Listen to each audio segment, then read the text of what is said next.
Syria is determined to retake control over its territories occupied by terrorists or hostile foreign powers, according to the country's permanent representative to the UN, Bashar al-Jafari, during a session of the UN Security Council on the situation in Syria on March 27.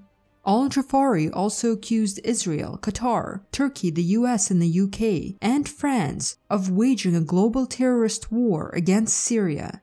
The diplomat noted that eastern Ghouta is about to be liberated from militants and praised the efforts of the Syrian Arab Army and help from the country's allies. Al-Jafari's remarks are another sign that the Syrian government stays strong on its goal to pursue the country's territorial integrity and to oppose foreign forces operating within its borders. During the same session, Russia's permanent representative to the UN, Vasily Nebenzia, revealed that about 121,000 civilians had been evacuated from the Damascus suburb of eastern Ghouta since the introduction of the daily humanitarian pause on February 27. On March 28, civilians protested against Jaish al-Islam militants in the Douma district of eastern Ghouta, denouncing the group's public decision to reject a reconciliation agreement with the Syrian government.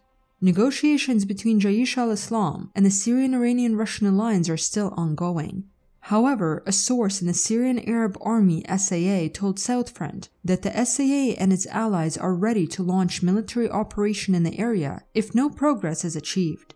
Meanwhile, reports have appeared that negotiations are ongoing between militants remaining in the southern Damascus and representatives of the Russian Center for the Reconciliation of Opposing Sides in Syria. According to the reports, the Russians suggest for militants in Yalda, Babila, and Beit Sam to accept a reconciliation deal or to withdraw from the area to Idlib province. If the deal is reached, the Syrian-Iranian-Russian alliance will free additional resources to combat ISIS in the Yarmouk refugee camp area.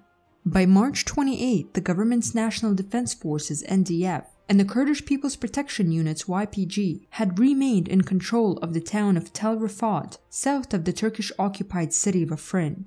Despite reports by pro-Turkish sources that Turkish troops entered Tel Rifat, it appeared that Turkish forces just reached its vicinity and then retreated.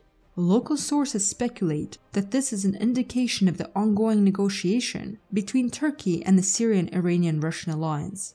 The sides involved in the ongoing Syrian wars are currently consolidating their recent gains across the country and preparing for a next stage of the standoff that will take place in the provinces of Idlib and Dara, as well as in some areas of eastern Syria.